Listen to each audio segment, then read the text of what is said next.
Kami tak sempat balas satu-satu sebab terlalu ramai yang mesej nak kongsi pengalaman lepas amalkan ekstrak tapak raja.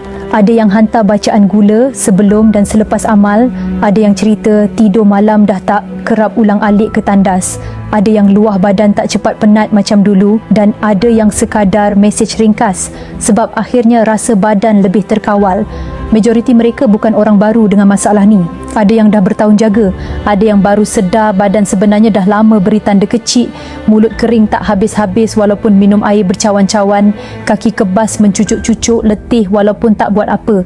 Bila mula ambil ikhtiar dengan ekstrak tapak raja, apa yang dikongsi bukan janji kosong, bukan cerita terus sempurna, tapi perubahan kecil yang konsisten dan buat rutin harian jadi lebih mudah.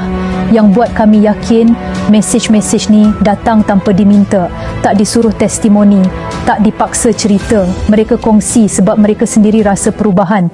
Ekstrak tapak raja dirumus daripada herba semula jadi sebagai ikhtiar untuk menyokong keseimbangan dalaman badan dan membantu melancarkan kadar gula harian dengan lebih terancang.